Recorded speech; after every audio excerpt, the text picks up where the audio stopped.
In the thumbnail, you're going to find a book by Alice Rice called Is a Socialist Revolution Possible in America? Now, I mentioned this in one of my other videos, but if you read this book, and I encourage any conservative to buy this book, I realize, yeah, money's going to a socialist, whatever. It's only it's only $7. Um, the book specifically addresses the fact that they want to bring uh, fighting age young men from countries to act as a political and military vanguard in the socialist revolution because Americans are too fucking weak and our lives are too cushy and things are too easy, and it's not likely that these you're going to see much out of the younger generations for their socialist utopia. Now, this is kind of a know your enemy type of thing. All right. I'm going to say something and it's going to like piss some people off, but hey, whatever. Um so you have to understand this, that people are doing this to draw in other people from socialism. And let me ask you something. If the neo Nazis want socialism and Black Lives Matter wants socialism, then what's the one thing they both agree on? Socialism, right? So, uh, if they both agree on socialism, then maybe there's some middle of the ground fence somewhere, like democratic socialism, like the Antifa socialist. Basically, whenever you look at socialism, you look at the fact there's always one controlling group. So the Black Lives Matter group wants to, you know, position Black America to be in charge of American socialism, and neo Nazis want white America in charge of socialism. And you have some Spanish groups out there that are pro-socialist, um, and you have Antifa, which is like the gay socialist. Um, or pro-gay socialist, you know, whatever, because the Nazis are not for that at all. Black Lives Matter is though. They seem to support that a lot. Um, and what you come down to is this whole situation where they want to bring in fighting age young men from other countries to come in to have their uh, political vanguard or their military vanguard. Because whenever you're dealing with socialist revolutions, communist revolutions, it's always political. Uh, in or in nature, when they're burning your house down, it's political in nature. When they're destroying your business, it's political in nature. And the funny thing about socialism, the funny thing about communism, communism relies upon a socialist type of economic policy, and it maintains that socialist economic policy. So the only difference between communism and socialism is communism wants to reduce everything to basically small towns um, that are easier to control militarily, and socialism is, according to Karl Marx, the purpose of socialism is to become communism.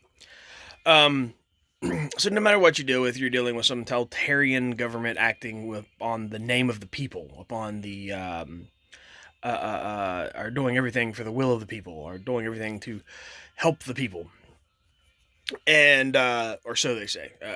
Really, if you study, actually sit down and read the Communist Manifesto and some of the writings of Marx and Engels and uh, other socialist and communist, which fall back and use that as a base, you come to this realization that their attack is always on what they refer to as the bourgeoisie, the middle class. No one ever mentions the plutocrat.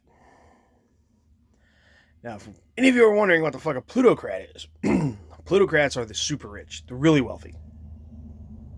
So, for example, Zuckerberg, a billionaire, multi-billionaire, as a matter of fact, who owns Facebook and all Instagram and all that.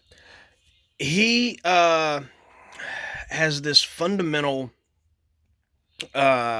thing where he's been called out for his fact checking being opposing opinion that he passes off as a fact check, which really isn't. It's just the opinion of some liberal, and of pushing liberal ideologies, which include socialism and communism. And no one ever attacks Zuckerberg. No one ever attacks George Soros. They're plutocrats. But the attack is always on the middle class, and I'll explain to you why. All right, the those within poverty, who, you know, the impoverished, the really poor, uh, in capitalism, they can move up to being the poor, and the poor can move up to being the middle class, and the middle class can move up to being the rich, which, in the bounds of socialist ideology, is still the upper echelons of the bourgeoisie. And so what happens is the communism classifies, or socialism, either word, categorizes everyone as one of two categories. Okay, you're either the proletaire or you're the bourgeoisie. And so then there's a certain point you move beyond the bourgeoisie when you become the plutocrat, the super rich.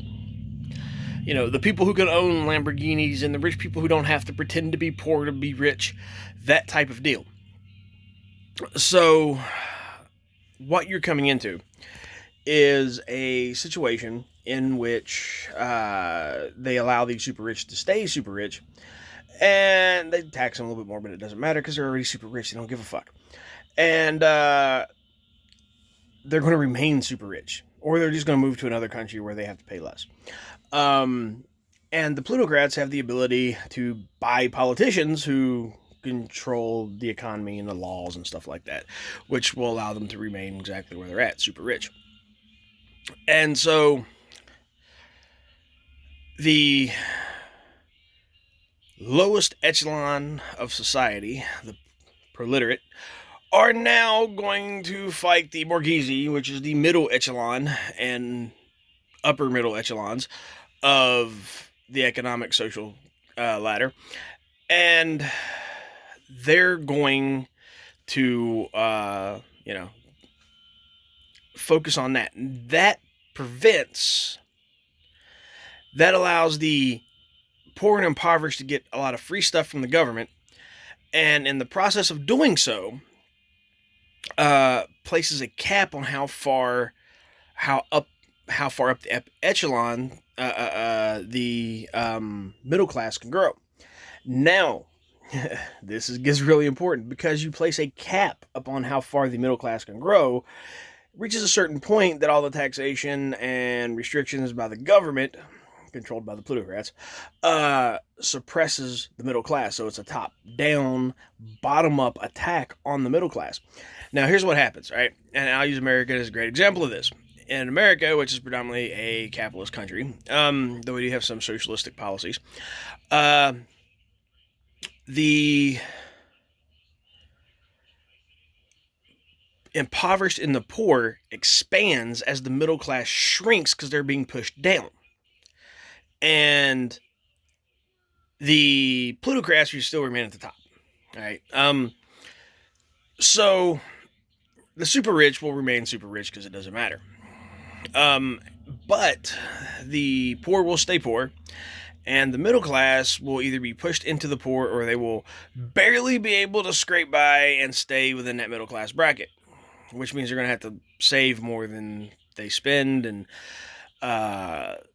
possibly save more than is required. They're going to have to cut corners. So you're going back to the old idea of growing your own food in a garden, so you don't have to buy food, raising chickens, and if you don't have enough land to own a cow, you can always get a goat. So you get milk, and if you know how to make cheese and butter from milk, you can get those things without having to go to the store. And so America has had the blessings of capitalism. all these people who are protesting and talking about eating the rich are enjoying, or stopping oil, are enjoying their nice, light, petroleum-based fabrics, their iPhones. You know, you have to have an iPhone. iPhone's a status symbol, and um, they're putting their YouTube videos and TikTok videos up on these, all this technology. Whereas the poor in, say, Colombia, um, they might have a functioning bathroom. Chances are they got a dirt floor and a bucket, and they just stick the bucket outside. Because if they defecate in a bucket, it's going into the garden to replenish the soil because they don't really have enough land to really grow anything, but they're doing what they got to do to survive. Uh, and so they want to take people from these countries who see American prosperity based off capitalism and hard work, and they want to come here and get free shit. And yeah, that's a reality. They want to be the vanguard for the socialist revolution because everything is so much easier here. They want their fucking iPhones too. Uh, and Obama tried to give them that, the infamous Obama phones. However, I am going to say this. The way everything's gone electronic now, and possibly, the Obama phones was either a symptom of that or it helped push that, either or. We come to this whole thing where Americans have it very easy. So would Americans be willing to have a socialist revolution? Some might. But not enough to really matter. And as long as law enforcement and politicians are protecting groups like Antifa, which are pretty much terrorists, it really doesn't matter. I've talked to guys who were January 6ers, and it's amazing, guys got 300 co-defendants for the January 6th shit, and almost over 200 of them have to go away because they were either federal informants or federal agents. Yeah, let that sink in. So a lot of it was orchestrated. Much like you have Soros-funded groups, which brought in the white supremacists in Charlottesville, and they also brought in Black Lives Matter and some other protesters from out of state to Charlottesville, just so those two groups could clash. It kind of reminds me of how the fascists in Italy took control prior to World War II, where they had this weaving, snaking way for people to march through the street to show their solidarity and how many members there were within the fascist party. But the people up front would pick off and run down alleys and run around to the back of the formation to extend it to make it look longer as they were snaking around, and they were all dressed the same. So basically it's like this. This is what a lot of this immigration stuff comes down to. This is what they want. They want their vanguard of fighting age young men willing, especially those with experience and had it a lot rougher in the countries they're fleeing, to come here and be the vanguard for the socialist revolution.